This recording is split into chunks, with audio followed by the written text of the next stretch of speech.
The Nintendo Wii U may not have been the best video game console of all time, but on September 11, 2015, wait, what? Super Mario Maker released, letting players have their level-making dreams come true and share them online. But around 4 years later, Mario Maker 2 released. I still enjoy it a ton, but after playing the first one on an emulator and at my friend's house, I was shocked that the best aspects didn't carry over to the second.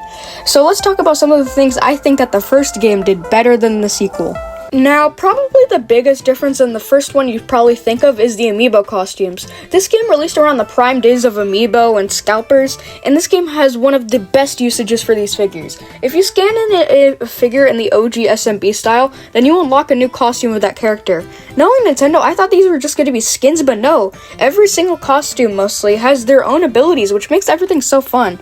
And since most people won't have like 100 Amiibos, you can play user levels to unlock them. And it actually takes dedication to unlock these, and some of these are just ridiculous. I never thought I'd be able to play as Shaun the Sheep in a Mario game. Nintendo even did something for Mario who's already playable, allowing you to access the Big Mushroom, which breaks all blocks you step on, and which this power-up can actually make some pretty challenging levels. Nintendo also released a voxel Mario amiibo that I actually own. I wish Nintendo would make more amiibos like these besides Mario or Link, because these are just incredibly awesome. I really wish these could have been in Mario Maker 2, but because of all the different characters, you can make so many different cool levels utilizing their abilities. I wish that for Mario Maker 3, they're gonna add in amiibo support, but we're gonna have to check to make sure that the Switch 2 even has amiibo support. Also, one of the prime reasons this game was created, and a reason that made this game so fun, was because of the Wii U Gamepad. Having two screens and a touchscreen made creating levels much easier in general. Using a stylus just allows you to glide over the level elements and place them with absolute ease. I get you can't use any other controller, but most people already have a gamepad, and using it is just so inconvenient. The problem with the Switch is that it doesn't have a gamepad, so you can't really make levels as well.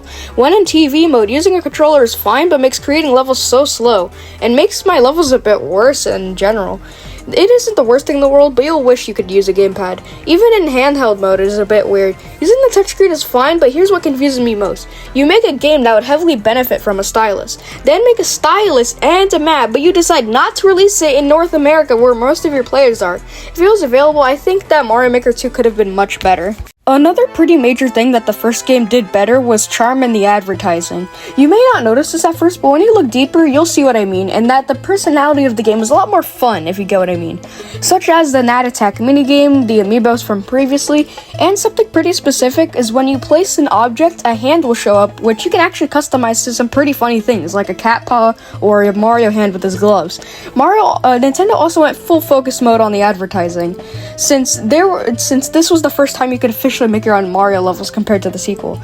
They had some really sick advertisements in America where people would make really realistic levels in the skies on a cliff with some sick music playing in the background. Nintendo also released the game in a box with a booklet with some classic level ideas and a manual, which I kind of wish they did for the second inside the packaging as well. They also released a special edition Wii U with the Mario pattern, but this was pretty expensive and rare, so this has become quite the collectible. If anyone can find it, then they have a pretty valuable item in their collection. I feel like a lot more personality and fun was poured into this game compared to the second. The second just feels a little bit corporate, if you get what I mean. Now, really, this next and final one kind of depends on your taste, but it's the side modes of the game. Mario Maker 1 had the 100 Mario Challenge, and Super Mario Maker 2 had the Endless mode. In my personal opinion, I prefer the 100 Mario Challenge, but like I said, it really depends on your taste. The first one gives you 100 lives, and makes you complete as many levels as possible.